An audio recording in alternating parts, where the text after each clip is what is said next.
Welcome on in. It's the Midday Show. Hugh Douglas, Joe Giglio, Kyle Quinn back. The whole band is back together. You guys with us. 215-592-9494 as the Phillies get rocked in Arizona. Good morning, Hugh. Good morning, Joe. Good morning, Philadelphia. Hey, listen.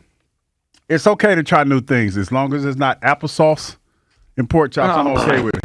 No, listen. Because the other day, right, I went to the store and I made a mistake and I bought some plant-based butter. I've had that before, yeah. It's not bad. It's not that bad. I will say, though, as someone who has a lot of plant-based things, regular butter's just better. No, but it's like, because I put it in my oatmeal, I was like, oh, well, I'll just use it and throw it in oatmeal. It's not bad. It's not bad. It's okay. It's okay. I got to say, this does. What you mean I'm a disaster? This does fit, Kyle. You won't do pork chops and applesauce, but plant-based butter is not that bad. Can I tell you why? I'm supposed to be the plant-based guy on this show. Can I tell you why I bought it? This is unbelievable. Because there's two things happen. Number one was I didn't read the package. That fits. Yeah. You know what I mean? Because I'm in the store and it said butter. I didn't see Land O'Lakes, so the type that I normally get. So I just grabbed some butter because I was at the store and I didn't feel like making another stop. So I just grabbed the butter. So when I get home, I'm like, damn, it's plant-based butter. So this is the second thing that happened. Listen. I eat all leftovers. I do not throw food away. It's something in me that it's been there since I was a child. I refuse to throw food away. I am the guy that will eat leftovers 8 days in. I'm still eating on leftovers if I have them left. And I don't throw food. I don't waste food. So I said I'll just use it. And when I use it, I was like, oh, it's not that bad. So that's what happened. Okay. I mean, it does fit, though. The guy doesn't want to play football players in preseason games now eating plant-based butter. I mean, we've gone so far from the light here. Downward growth. It's unbelievable. You said, Hugh, it's not wrong. It's not bad always to try something new. Can I say that about the Phillies? Can they try winning more here? Because that's new. It would be new. It would be new if they started winning in a significant way again. All right, so the weekend was a disaster. They lose on the walk-off Friday. They get blown out Saturday night. Yesterday, a ho-hum 12-5 loss as the Diamondbacks just circling the bases all game long. And Hugh, this is we always discuss, big sample versus small sample.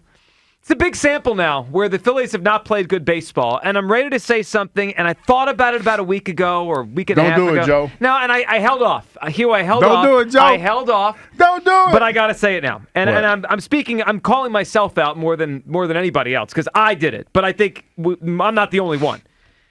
I think we overrated the Phillies. They're not as great as they look to start the season. Now, look, do I believe they're as bad as they are now? No. I still think there's a team here that could win the World Series. But at one point, they were on pace to be the greatest Phillies team of all time. I said they were the greatest Phillies team of all time. They don't look like that. They haven't for a long time now. At one point in early May or mid-May, we were talking about them compared to the greatest teams ever in terms of how they started the season.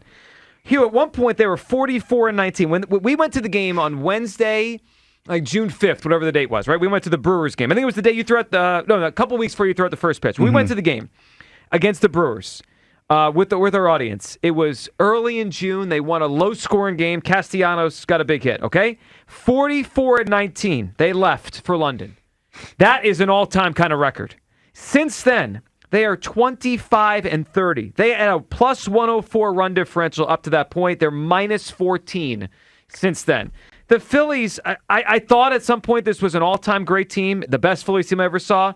They're not. It doesn't mean this season is over, Hugh. It doesn't mean they're a disaster forever. But they're just not as great as I thought they were. They are closer to what they've been the last couple years, which is good, could be very good in spots. They're not great. There's too many holes in the lineup. The pitching has gone backwards, and it's 55 games now. 55 games, which is a third of the season where they haven't played well. I think we overrated the Phillies. Hugh, what are you thinking here? I never had them rated that high. I mean, let me take that back because that sounds horrible. No, you went off and was like the best team in baseball. I never was on that train. This is the ebb and flow of baseball. But I do acknowledge this, Joe, that they are not playing well. Like, there's no need. I don't want to say there's no need to panic because that sounds kind of crazy too. 25-30 over 55. It's like because I'm not the type that overreact to what's going on, but I am concerned about a trend that's been happening for about a month. Mm-hmm. This offense is hot and cold. You don't know what you're getting on a night-to-night basis as far as this offense is concerned. One night they hit a bunch of runs. Other night they get outscored. What was it? 23-6. 2 nights in a row. Well, 2 nights. They 23-6, something like that. Yep. It's crazy. It is crazy how Jekyll and Hyde this offense is. Pitching has not been at a premium as like it once was. But with all of that being said, you're still tied for the best record in the National League. They are, and I think that says a lot about how far of a lead they had at one point, right? When the Dodgers left here a month ago, whatever it was, the Phillies were up 6 on them, 6.5, and now it's basically tied. The Brewers were well far in the rearview mirror. Now they're right up at the top with them. 215-592-9494.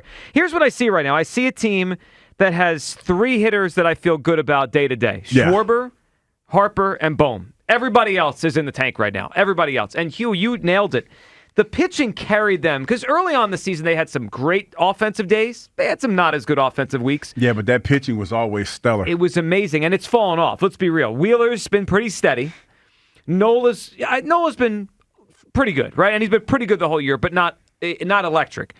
Sanchez has gone, he's regressed to the mean here. He's gone back to probably not being great because he's a fourth starter, a good one, but a fourth starter. And they've obviously missed Suarez now for a better part of a month. So it's all come back. The bullpen's had ups and downs. And the bottom of the order, just every night, Hugh, once you get past Bowman in this lineup, I have no confidence anyone's going to get a hit. 215-592-9494. Let's hear from the manager and the star player after the game. Rob Thompson asked to assess the road trip. They go 4-6, although it felt worse because they lost the last 3. Based on how the team left, how do you evaluate the road trip as a whole? Well, it would have been nice to win today because we would have gone home 500 on a very tough road trip with 3 really good teams. So, we just got to get home. We're all looking forward to it. It's been a long trip. And get home in front of our fan base and start winning some games and winning some series. Well, that's wonderful. I mean, that's wonderful. He's steady topper trying to stay steady. But look, when they left, we thought, well, maybe getting away would help them out a little bit. That didn't really work out either. The road trip wasn't great. How about Bryce Harper asked to assess what happened here as the Phillies come home with a 4-6 trip? Just overall, this road trip, how would you assess it? Not our best. Obviously, I think not playing where we need to be playing right now. But just got to get home, flush this road trip, and take the good things we can, and just get going on Tuesday. Anything in particular that you see that you guys need to tighten up? I mean, everything. We just got to be better, both sides of the ball. Get home and flush it. Everything. He's like not a wrong. Turd. Yeah. He's not wrong, Hugh. They got to fix everything right now. 215-592-9494. That's how you hop in. Did we overrate this Phillies team? Look, at one point I thought this was the greatest Phillies team of all time, and they were on pace to be that. Now they're on about a 95-win pace, which is obviously good, and it's better than they've been in recent years, but it's not the best Phillies team of all time, and it's nothing that's overly special. It's they're one of the better teams in baseball, but not special. Kyle, welcome back.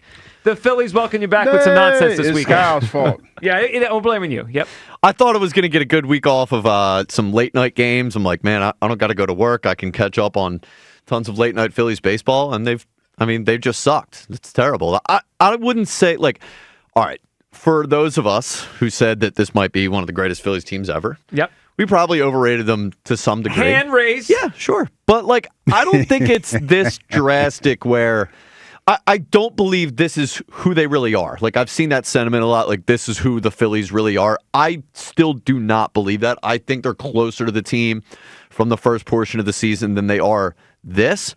But I'll tell you what, where my antenna's up is I think there's something wrong with this team's mentality right now. And I have no idea what it is. I don't know if they feel like there was a lack of buy-in from the general manager at the trade deadline or what it is. But they seem to be just completely out of sorts, out of focus.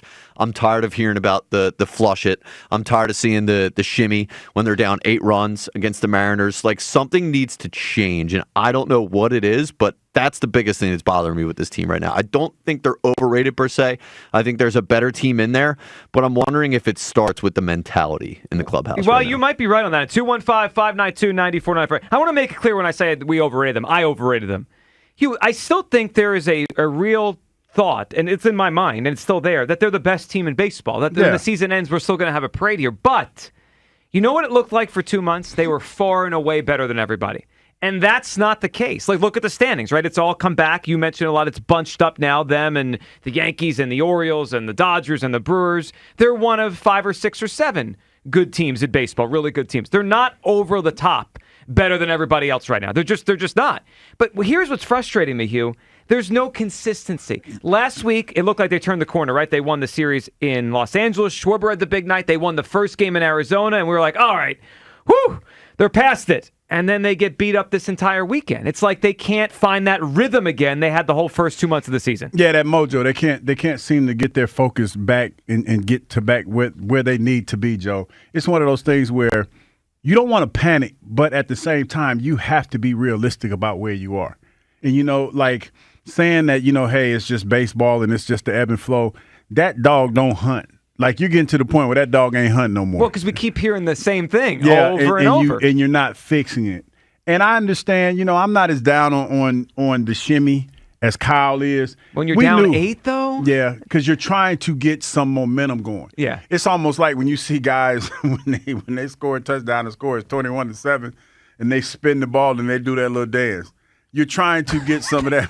That is what it is. You know what I mean? Yeah. But it's not. And knowing what you know about going to Arizona, that's a tough place for you to play. They're 11 games under 500 in Arizona. It's always, even when the Arizona was bad, it's a tough spot for them. They've just hit a bad patch. That's not an excuse, people. I don't want anybody, the baseball gurus getting mad at me by saying I'm saying it like it is.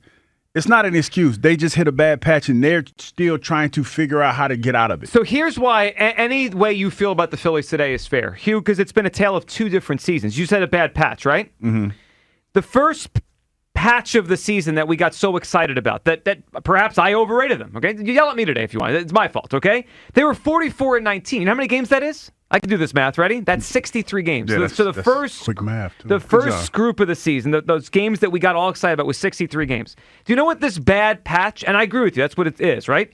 This has been 55 games. It's almost the same amount. Yeah. So it's like, who are the real Phillies? To Kyle's point, I think the answer is it's in the middle, right? Like they're not as great as 44-19. It's pretty obvious now for 2 months that they weren't that good. They probably had a favorable schedule and they all were healthy and it was great. I also think they're better than 25-30. But the reality is we're in this one right now, so I'm frustrated.